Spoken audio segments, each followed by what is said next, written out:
आज हामी क्लास 11 को इन्टिग्रेसन बाई पार्ट्स आइबिपी गर्न गइरहेका छौँ। एक्सर्साइज 18.41 को ए नम्बर।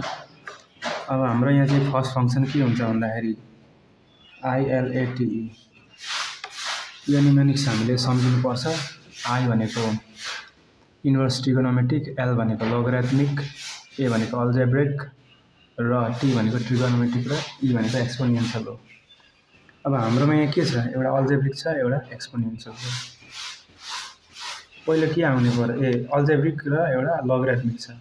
यसमा के आउने पर्यो, फर्स्ट फङ्सन लोगरिथमिक हुने पर्यो र सेकेन्ड फङ्सन अल्जेब्रिक हुनु पर्यो।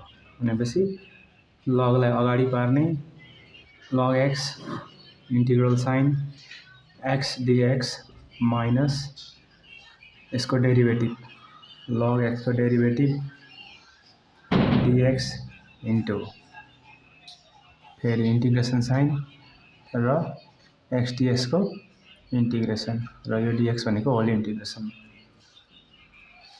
फर्स्ट अफ अल हामीले के गर्नु पर्यो, यसलाई एज इट इज जस्ताको तस्तै इन्टु अब यसलाई एक्सलाई इन्टिग्रेट गर्ने, इन्टिग्रेट गर्दा x²/2 हुन्छ।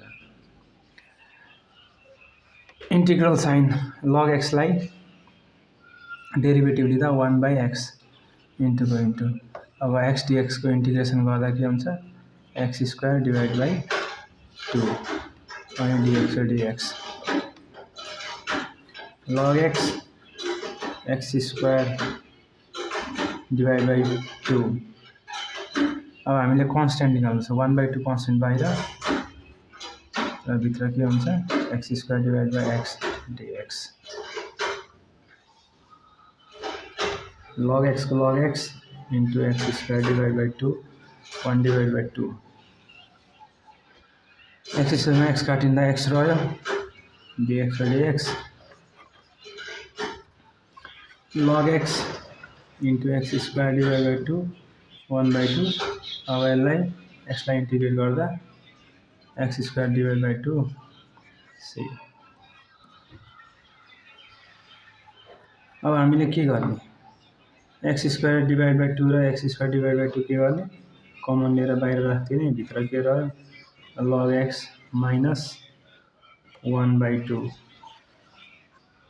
Plus c. अब यता x² / 2 यो 2 ले log x सँग मल्टिप्लाई गर्दा 2 log x माइनस 1 whole divide by 2 plus c x² 2 र 2 मल्टिप्लाई गर्दा 4 भयो, भित्रको 2 log x - 1 is the required answer.